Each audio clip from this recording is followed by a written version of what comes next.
ನಮಸ್ತೆ ವೀಕ್ಷಕರೇ, Kannada kitchen YouTube ಚಾನಲ್ಗೆ ಸ್ವಾಗತ. ಈ ದಿನ ನಾವು ಪುಳಿಯೋಗರೆ ಗೊಜ್ಜು ಮಾಡೋದು ಹೇಗೆ ಅಂತ ತಿಳ್ಕೊಳ್ಳೋಣ. ಬೇಕಾಗಿರೋ ಪದಾರ್ಥಗಳು: ಕರಿಬೇವು, ಒಣಮೆಣಸಿನಕಾಯಿ, ಹುಣಸೆ ಹಣ್ಣು, 1 ಸ್ಪೂನ್ ಕಡಲೆ ಬೀಜ, 1 ಸ್ಪೂನ್ ಕಡಲೆಬೇಳೆ, 1 ಸ್ಪೂನ್ ಉದ್ದಿನಬೇಳೆ, ಸ್ವಲ್ಪ ಬೆಲ್ಲ, ಒಣ ಕೊಬ್ಬರಿ, ಪುಳಿಯೋಗರೆ ಪುಡಿ. ಬೇಕಾಗಿರೋ ಪದಾರ್ಥಗಳು. ನಂತರ ಒಂದು ಪಾತ್ರೆಯಲ್ಲಿ ಅರ್ಧ ಗ್ಲಾಸ್ ಅಷ್ಟು ಆಯಿಲ್ ಹಾಕೊಳ್ತಾ ಇದ್ದೀನಿ. ಆಯಿಲ್ ಕಾದಾದ್ಮೇಲೆ 1 ಸ್ಪೂನು ಸಾಸಿವೆ ಹಾಕೊಳ್ತಾ ಇದ್ದೀನಿ. ಪುಳಿಯೋಗರೆ ಒಬ್ಬೊಬ್ರು ಮನೆಯಲ್ಲೂ ಒಂದೊಂದು ಥರ ಮಾಡ್ತಾರೆ. ನಮ್ಮ ಮನೇಲಿ ಯಾವ ಥರ ಮಾಡ್ತೀವಿ ಅನ್ನೋದು ಈ ವಿಡಿಯೋದಲ್ಲಿ ನಂದೊಂದು ಸಣ್ಣ ಪ್ರಯತ್ನ ಅಷ್ಟೇ. ಒಬ್ಬೊಬ್ರ ಕೈ ರುಚಿನೂ ಒಂದೊಂದು ಥರ ಇರುತ್ತೆ. ಸೊ ನೀವು ಒಂದ್ಸಲ ಟ್ರೈ ಮಾಡಿ ಈ ಥರ. ನೆಕ್ಸ್ಟ್ ಸಾಸಿವೆ ಸಿಡ್ದಾದ್ಮೇಲೆ 1 ಸ್ಪೂನ್ ಕಡಲೆ ಬೀಜ, 1 ಸ್ಪೂನ್ ಕಡಲೆಬೇಳೆ, 1 ಸ್ಪೂನ್ ಉದ್ದಿನಬೇಳೆ, 3 ಒಟ್ಟಿಗೆ ಹಾಕ್ಕೊಂಡು ನೀಟಾಗಿ ಫ್ರೈ ಮಾಡ್ಕೊಳ್ಳೋಣ. ಪುಳಿಯೋಗರೆ, ಪುಳಿ ಅನ್ನೋದು ತಮಿಳ್ ವರ್ಡು, ಕನ್ನಡದಲ್ಲಿ ಹುಳಿ. ಹಂಗಾಗಿ ಪುಳಿಯೋಗರೆ ಅಂತ ಹೆಸರು ಬಂದಿದೆ. ಏನು ಉಪ್ಪು, ಹುಳಿ, ಖಾರ ಮತ್ತು ಸ್ವೀಟ್ ಅಂದರೆ ಬೆಲ್ಲನೂ ಆ್ಯಡ್ ಮಾಡ್ಕೊತೀವಿ.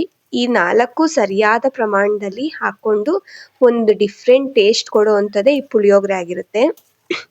ಈ ಕಡಲೆ ಬೀಜ, ಉದ್ದಿನಬೇಳೆ ಎಲ್ಲ ನೀಟಾಗಿ ಫ್ರೈ ಆಗಬೇಕು. ಬ್ರೌನ್ ಕಲರ್ ಬರೋವರೆಗೂ ಆಡಿಸ್ಕೋಬೇಕು.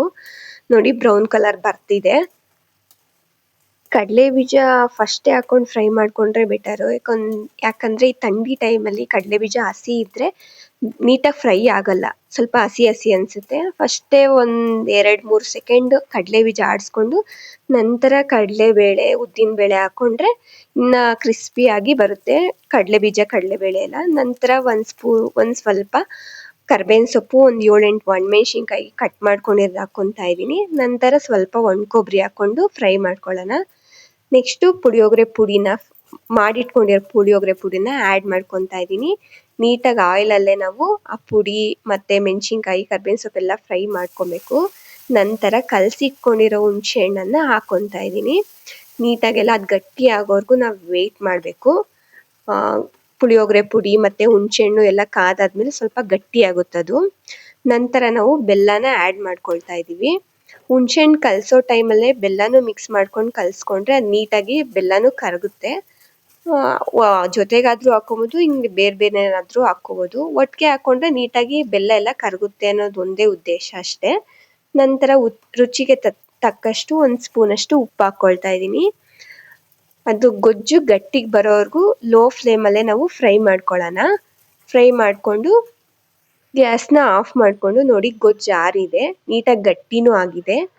ನಂತರ ನಾವು ಹಚ್ಚಿಟ್ಕೊಂಡಿರೋ ಕೊತ್ತಂಬರಿನ ನಾವು ಆ್ಯಡ್ ಮಾಡ್ಕೊಳ್ತಾ ಇದ್ದೀನಿ. ನೋಡಿ ಎಷ್ಟು ನೀಟಾಗಿ ಆಗಿದೆ ಗೊಜ್ಜು. ನೀವು ಒಂದ್ಸಲ ಈ ಥರ ಟ್ರೈ ಮಾಡಿ. ನಮ್ಮ ಮನೇಲಿ ನಾವು ಈ ಥರ ಮಾಡ್ಕೊಳ್ತೀವಿ.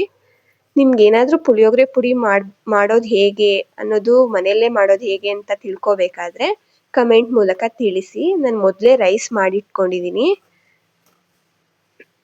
ರೈಸ್ ಮಾಡಿಟ್ಕೊಂಡು ಬಿಸಿ ಬಿಸಿ ಅನ್ನದ ಜೊತೆಗೆ ಪುಳಿಯೋಗರೆ ಗೊಜ್ಜು ಕಲಿಸ್ಕೊಂಡು ತಿಂದರೆ ತುಂಬ ಚೆನ್ನಾಗಿರುತ್ತೆ.